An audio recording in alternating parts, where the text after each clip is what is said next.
The Nissan Primera was always a good car. Great ride, great handling, terrific chassis. Where it was criticised was for its styling. It was a bit bland. With this new Primera, Nissan have addressed that issue. They hope.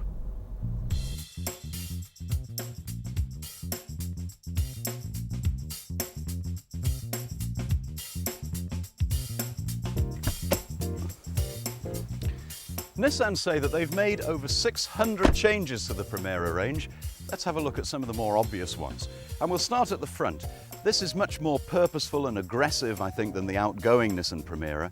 The flying wings are carried over from other members of the family, so to speak. And these headlights are xenon gas discharge lamps. They give up to double the amount of light of a conventional headlamp. You'll know when you see one coming towards you, it has a slight bluish-white tinge.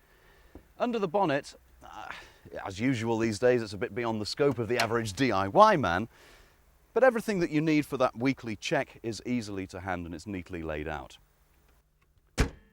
From the side, I think it looks not unlike a BMW 3 Series. Nice, neat and good-sized door mirrors.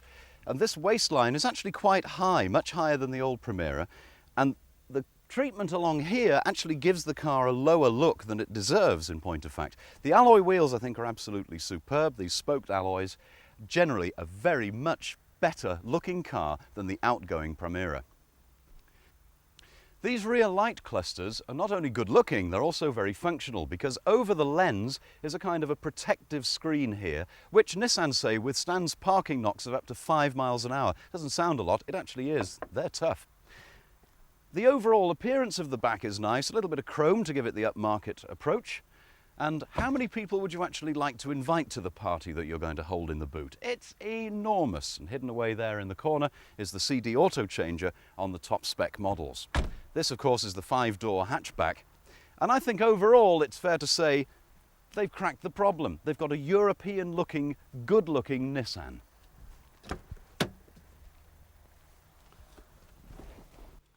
They say that they've worked very hard on the interior, and I have to say, full credit to them, it does show. This is a soft kind of textured plastic on the dashboard here, which gives it a very upmarket feel. The steering wheel is nice and fat and chunky and easy to hold. The in-car entertainment is right where it needs to be, and it is incidentally unique to the vehicle, which is an anti-theft plus. Some of the switchgear, I have to say, is a bit reminiscent of an early 80s Nissan Patrol. You get the feeling they must have bought too many of these switches and they're still kind of using them up. It doesn't seem to match with the rest of the car, but it's a tiny, tiny niggle. In front of the driver, almost inevitably these days, the black on white dials, but I must admit I do prefer them. Plenty of room for oddments, and where are the cup holders? Every car must have cup holders. Here they are. Underneath them is plenty of storage room for odds and ends, cassettes and CDs and your inevitable bits and pieces. Legroom has been increased over the old Primera, and they've done it in a rather interesting way. They've achieved, on the same chassis, remember, about 2 or 3 inches more legroom. Doesn't sound a lot until you actually sit in. But they've done it by sculpting the back of the front seat, and it's made the front seat no less comfortable, by the way, but plenty of room for your legs in the back. Available with the 2-litre engine is an automatic transmission option, and that's the big difference about this car. It's not a conventional automatic box, it's a CVT, which first made their appearance way back in the 1980s. Nissan believe they've now honed it so that it can take the power available from a big engine for a bigger car. Now, what makes it so different is that there is no feeling of any gear change for the simple reason there are no gears. The whole thing works on a steel belt system. The result of that is that in automatic mode it's very, very smooth indeed. You don't feel any changes.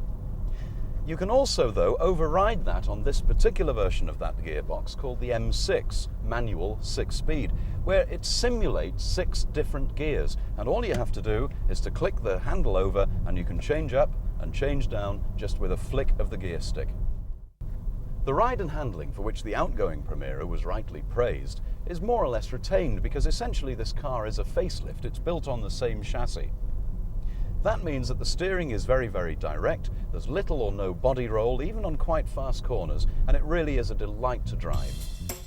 The Primera will be built at the Sunderland plant, claimed to be one of the most efficient in the world, and it's purely for the European market. This car won't be sold in Japan or America. Although much of the engineering development was done in Japan, England and Germany are largely responsible for the ride and the design.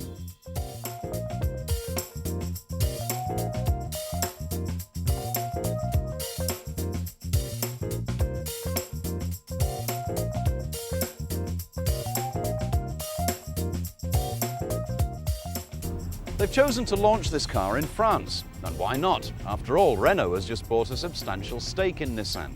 As for the vehicle itself, wisely they've left the chassis more or less alone. Rightly so, it's still a terrific driver's car.